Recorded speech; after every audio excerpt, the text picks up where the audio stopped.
Hello and welcome to another tech tip by VMNerd. Our tech topic for today is configuring HA for your pFSense firewall. In one of our previous videos, we installed a routing firewall with pFSense on ESX. And what we're going to do here is take that installation to the next level and enable HA for it. We're also going to take a VM from our installing Ubuntu server VM video, and we're going to leverage that to be our WAN IP check website labeled myip.vmnerd.com. We also have a pre-configured VM called Browser that we will use on the HA firewall LAN side to test the NAT translations to make sure that the virtual IPs are working correctly. And with that, let's get started. Okay, so just like in all of our other videos where we use some sort of a diagram to kind of illustrate what we're going to be doing here, we're going to take a diagram that we used in our installing a routing firewall with pFSense on ESX. What we're going to do is we're actually going to go ahead and build out what the HA configuration should look like. This will kind of be our blueprint to what we're building. So let's go ahead and open that up.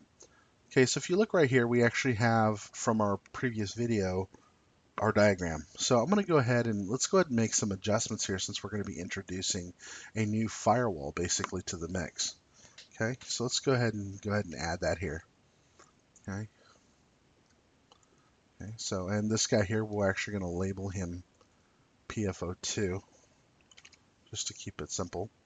And we're going to have, just like this one here, we're going to have three interfaces. So we'll have a WAN, LAN, etc. Just like the other one there. Okay, and what we're going to do here is we're going to go ahead and connect these guys up so it looks the same.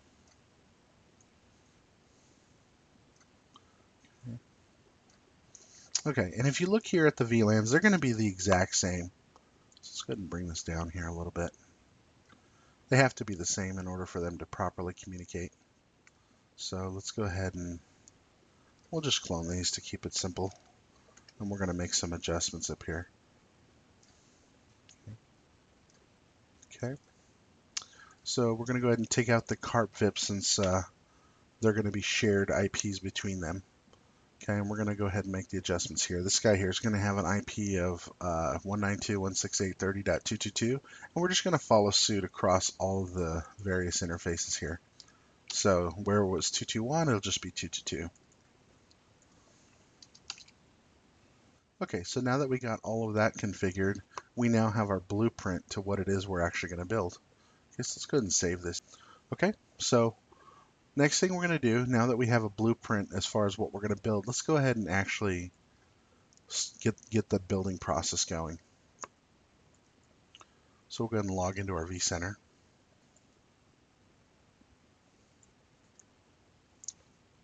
Okay, so one of the things I want to do here is I'm going to go ahead and just shut this firewall down to make sure that we're going to have a nice clean build here. Because what we're going to do, instead of actually going through the process of reinstalling, because we already know how to do that now, we're just going to clone this. It is a virtual machine, so we can actually do that. Okay, so here we go. We're going to go ahead and clone, and we're going to call him PF02. And click Next. Select your VM host. Let's go ahead and put it on some flash drives, again, for performance reasons. And there's no need to power it on just yet. Okay. And since we cloned him, all of his configurations should be the same. Okay, so let's go ahead and do this. We're going to go ahead and power him on. Okay, so we'll go ahead and power him on. And we'll go ahead and wait for him to come online.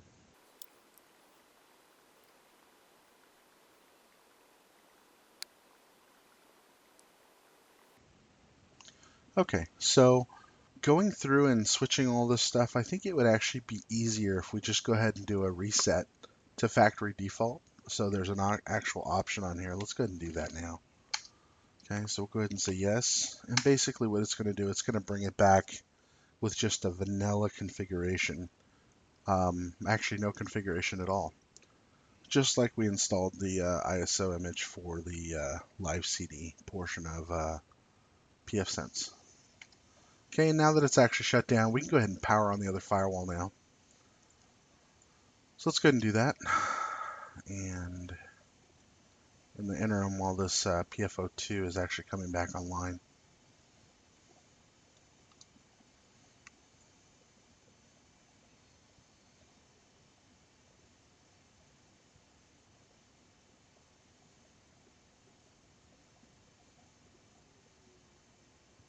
Okay, so we're not going to do any VLANs since that's really out of scope for this video.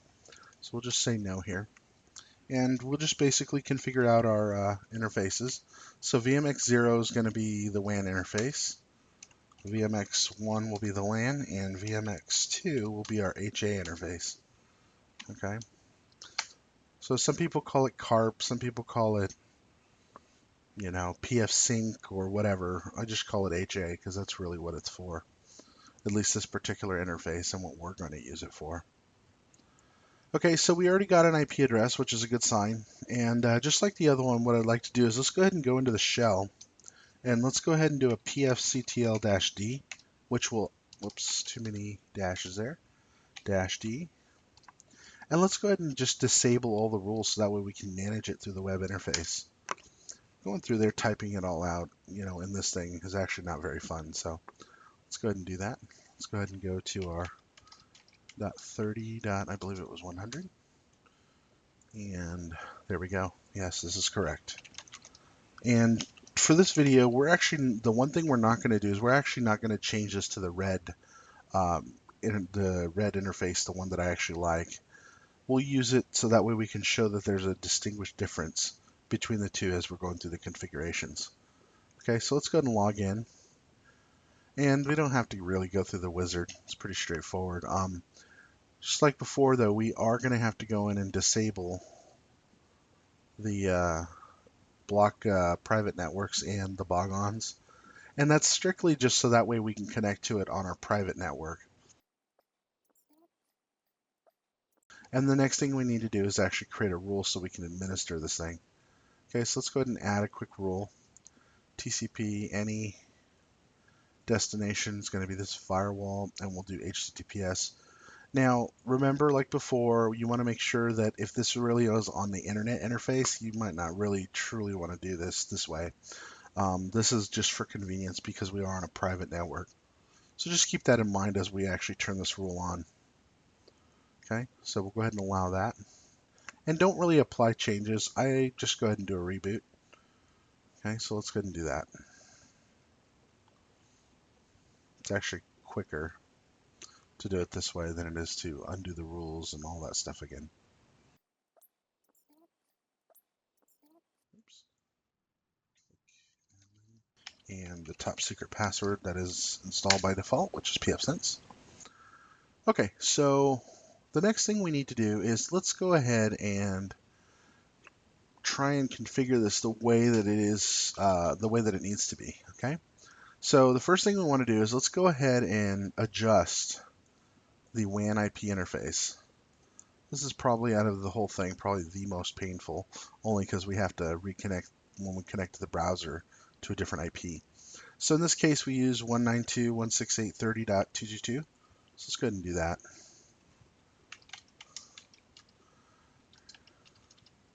And we're actually going to make sure it's a class C, which is /24. And we're going to go ahead and do a gateway here. And it's going to be 192.168.30.254. Okay. And let's go ahead and do the save. And go ahead and click apply. And this is where we're actually going to lose our connectivity. So, all you really have to do is just go up there to the browser and switch it to the 32s, and it should come right online. Okay, just like before, same username and password. Nothing there has changed. Okay, all right, so now the next thing we want to do is let's go ahead and set up the LAN interface. And let's go ahead and disable this option so that way we don't get any funny errors. And then let's do 31.222. It still is also a class C, so we'll go ahead and click save. Okay, so go ahead and click apply. And with that, all these little things here, we need to go in and actually, let's go ahead and disable the DHCP server itself. Because at this point, there's really no point in have this enabled for now. Okay, And then this will give us our errors about DHCP, so let's just shut that off. Okay, now let's go to the System tab.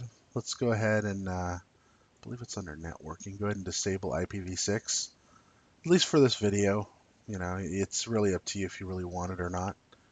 And the other thing I like to do is disable the anti-lockout rule. Since we created a custom rule, we don't really have to worry about that being locked out. The fact that we're managing it from, you know, our device here, we don't really have that to worry about, at least on our LAN side. Okay.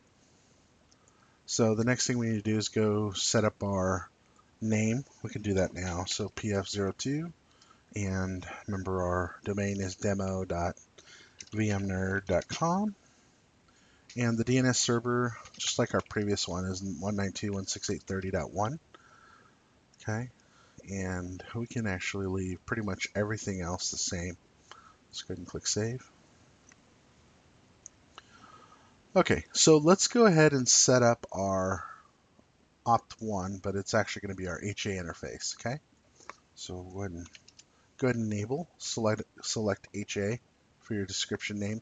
This will end up becoming the name up here under the interfaces, so it'll help make it easier for you to remember.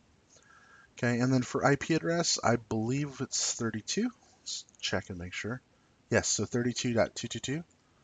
Let's go ahead and add that. So 192.168.32.222. And it is also a Class C.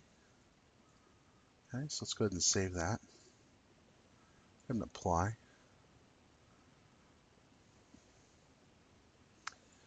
Okay, now that we did that, let's go ahead and go to the firewall and select rules.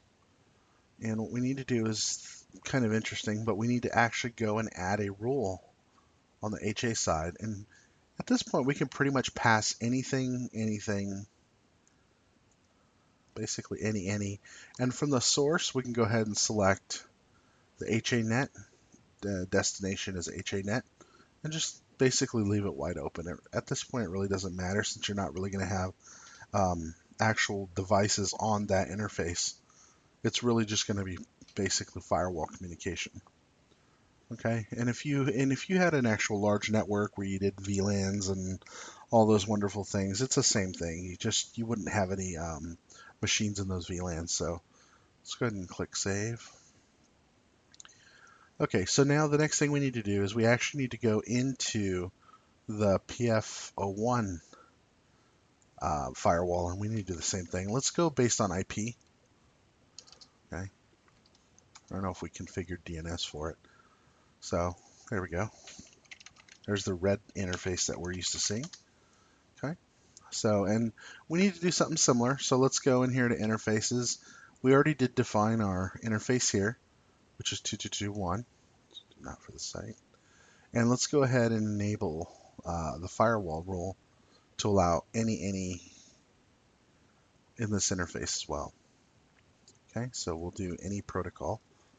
So really, the most important ones there are the pFSense and the CARP.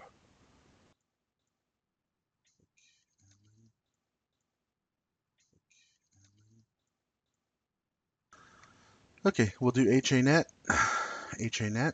So we'll allow that entire network to talk to each other. Let's go ahead and click Save.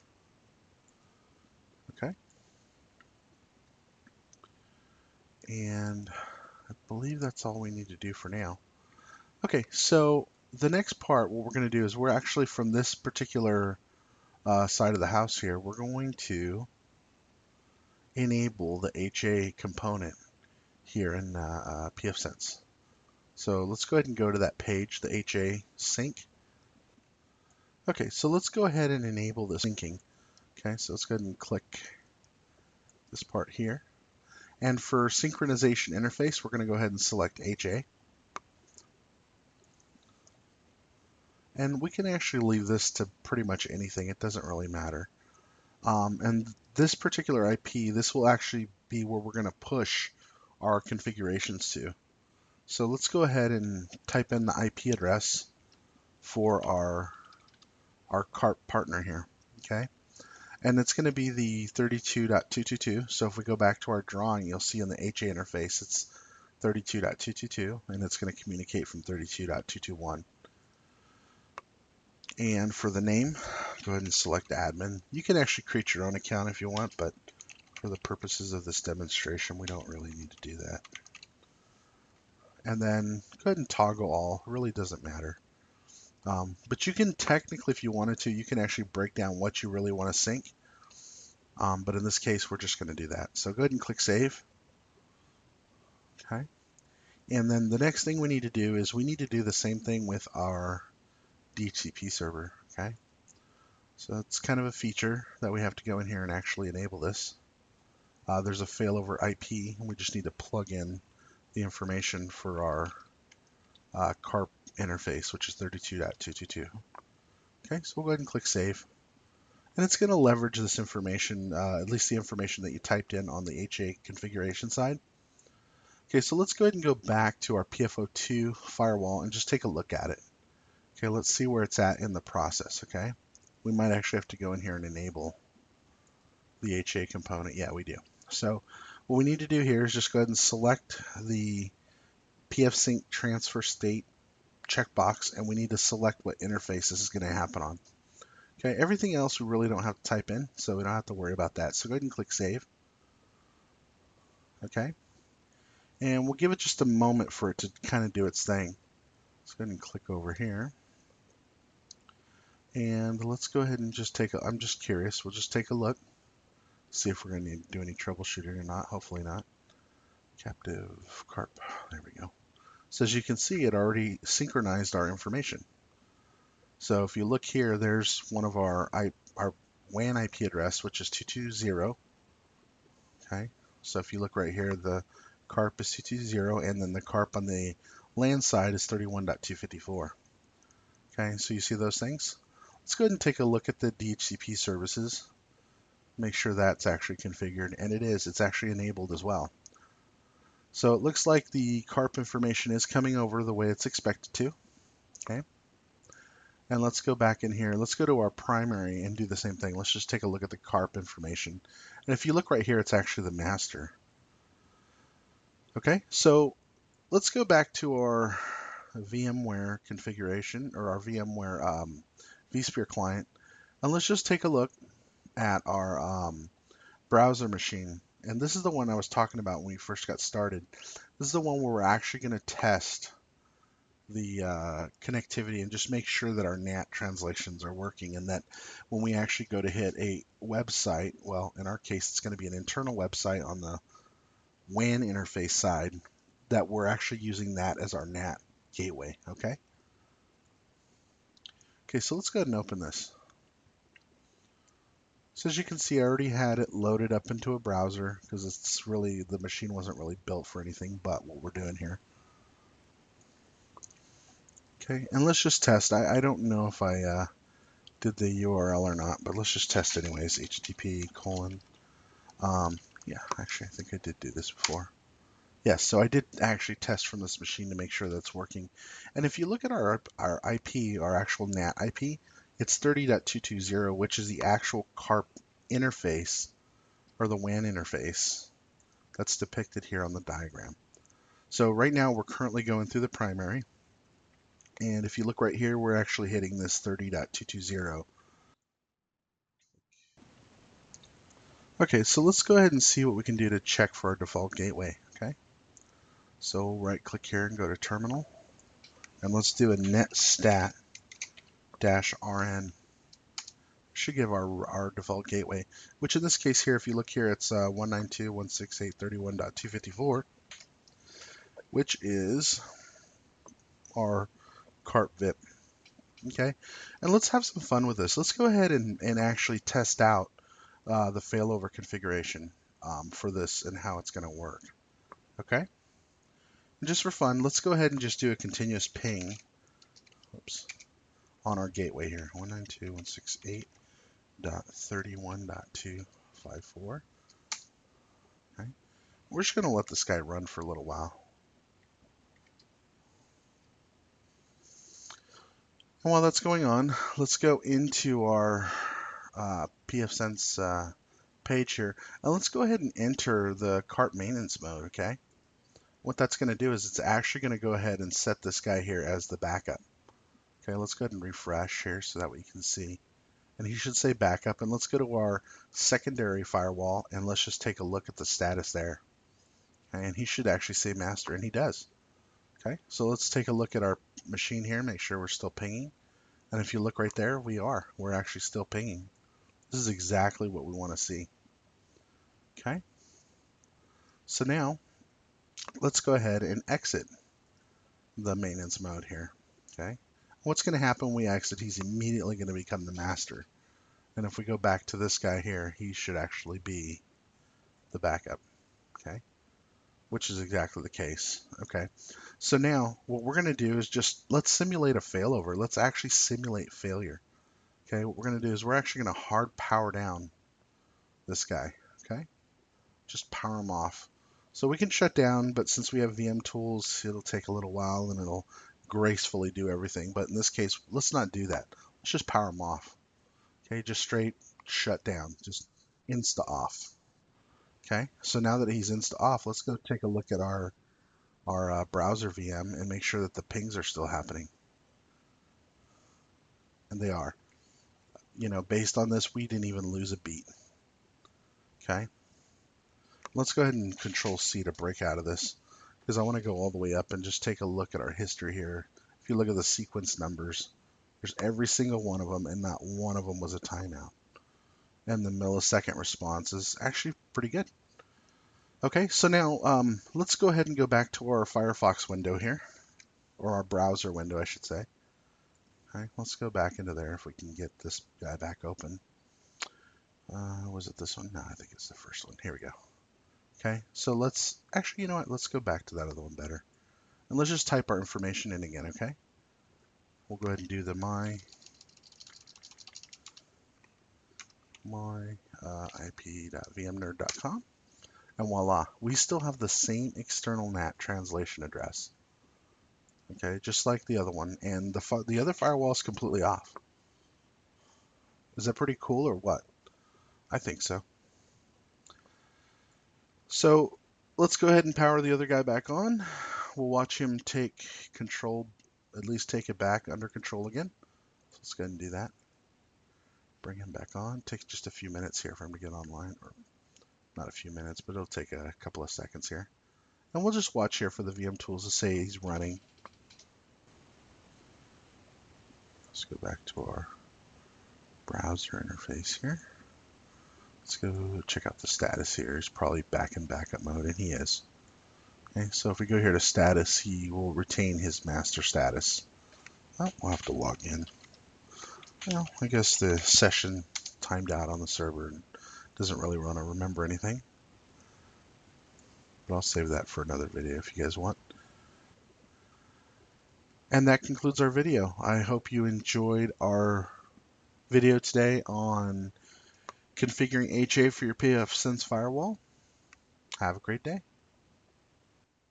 Hey guys, don't forget to check out our VMNerd YouTube channel for more tech tips.